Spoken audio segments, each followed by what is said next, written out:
Are there stats, their defensive stats, to be believed?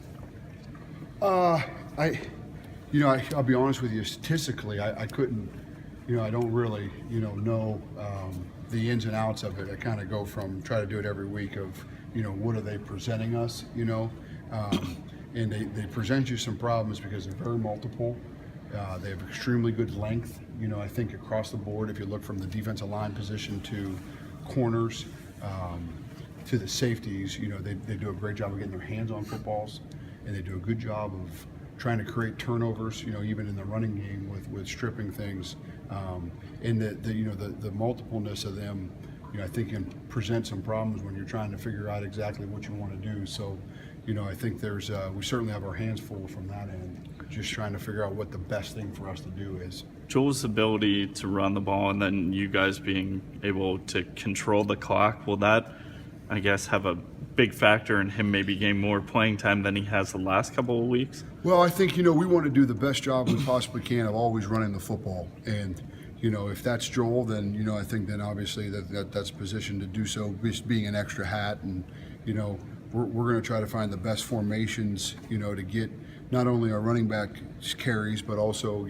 obviously Joel has some ability to do some things with his legs, and, trying to find the best package that could give him, some numbers advantages here and there. And but whatever we can do to be able to move the football consistently and obviously score points and continue to get first downs, I think that's kind of where our mind's at right now. That's how we got to do it. Is Kene tougher? Everyone talks about his speed, but is his toughness, I guess, showing up a little bit more, being able to bounce off guys? And well, I think I think we had a pretty good idea. Especially Coach Lou had a pretty good idea on his powerfulness. Mm-hmm.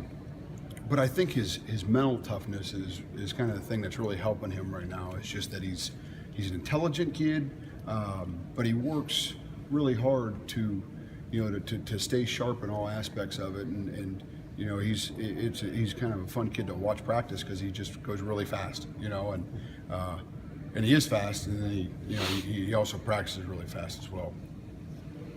What was it like for you to see the offensive line block as well did for that final drive, but also Mitchell Harder, a guy who's a walk-on?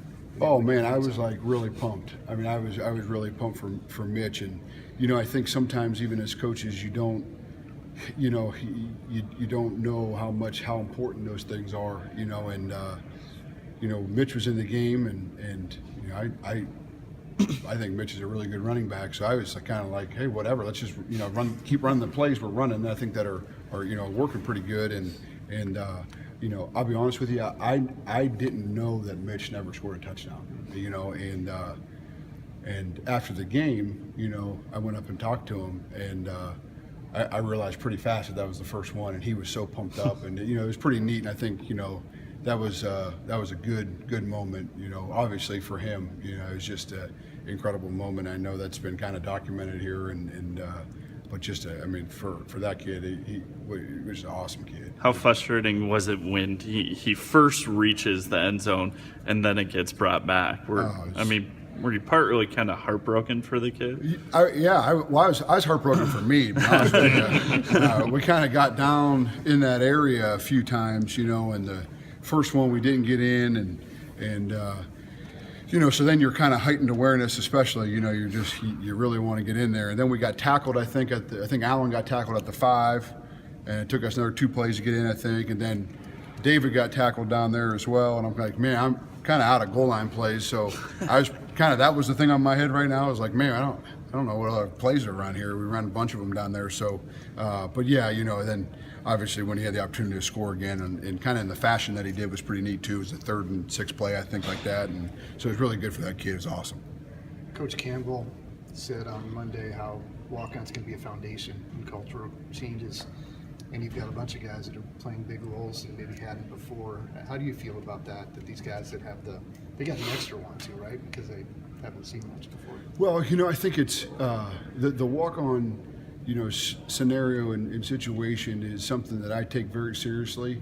I was a Division III player myself, and I paid for my school, and I understand the passion that those kids have. And not to say that a scholarship football player doesn't have any passion. That's certainly not the case. But I think it's the importance to those kids is it's something that's really hard to define. And you know, for a kid to have success that has really made a lot of sacrifices to do so, and then deciding to come back for another season of it, you know, when obviously Mitch is an incredibly bright kid and could do a lot of things in the workforce right now, you know, I think it's you know, it's extra special. But you know, I think a mark of a good football program is having a very good walk-on program that, you know, number one is I think the attitude and effort of it really makes a factor on your football program. But also I think, you know, those kids, you never know what a kid's capable of doing until they have the opportunity to do it.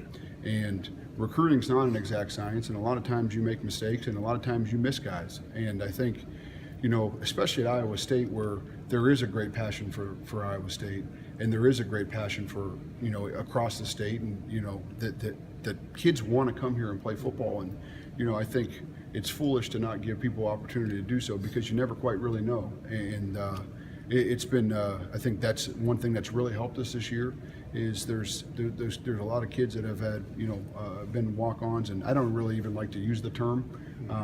You know, I think Coach Campbell has always done a great job of treating those guys the exact same as anybody else. And I'll be honest with you, there's a couple kids here that have played. I didn't really realize that they weren't on scholarship, and I think that's a really good sign. I think we have to continue to develop that, you know, within our program here, because I think it is such a beneficial thing to obviously the university, but you know, the football program and everything. I think it's a huge deal.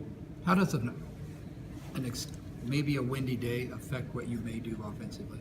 Well, I think, you know, the weather is something I think you always have to pay attention to. And, you know, you have to pay attention to it from not only, you know, everyone, the obvious thing is throwing the football, but I also think there's certain ball handling things too in the running game that you have to pay attention to as well. And, you know, I think we have to wait a little bit to see exactly what that's going to be. You know, I think it's you have to have a really good idea of where wind is going in certain directions in the stadium. You know, even last week there was a few times where we had to really pay attention to where the sun was at, you know, so it can affect you greatly, but at the same time, you know, I think it can't take away your entire offense. You know, I think you have to be prepared for, okay, great, maybe this certain deep ball isn't there this week, but you know, hey, knowing where the wind is, and there's maybe some different crossers or different intermediate routes that you can still throw. And you know, I think you have to do a really good job in pregame warm-ups of just understanding. You have to be prepared for it too. You know, you can't obviously just go out there, we're going to throw these, and these. Well, you didn't practice them all week. So, you know, I think we try to go in every week to having a plan for what that weather is. And, you know, I kind of feel like Coach Campbell's turned into like a mini meteorologist anyway, you know, just knowing what's going on. So, yeah, you know, it will affect you. The key is to be prepared so it doesn't affect you as much. Windy day plus the fact that Texas Tech has had trouble stopping the rush, does that equal Joel? Well, You know where I'm going. Yeah, no, I do. I think there's certainly situations that you know, we're going to have to run the football. There's no doubt about that.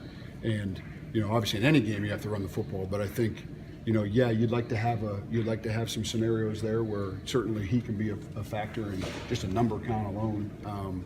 And you know, I don't know if it equates to, hey, it's a wholesale single win football, but I do think that it would be fun. But I do think there's certainly situations in the game where we're going to have to utilize our running backs as well as Joel, because obviously we know he's good at running. Alan mentioned yesterday that he hasn't had a win streak in his time here in his 3 years here. What would back-to-back wins kind of mean for this program, for some of those guys who haven't done that in their career? Well, you know, I from a big picture standpoint, you know, our goal is always to win the football game, and a streak is, you know, you want to call it winning 2 games a streak, you know, that's a really good, that's something we have to do. And for us to take the next step, it's still about how well are we preparing and how well are we playing. And if we do those things and have the opportunity to win the football game, obviously it's a high thing, it's a positive note, and obviously trying to carry momentum and to help those seniors win those last couple of games, I think is really, really huge. But I think any win is really good, and we got to continue to work really hard to get that win. All right, Coach, thanks. Thanks.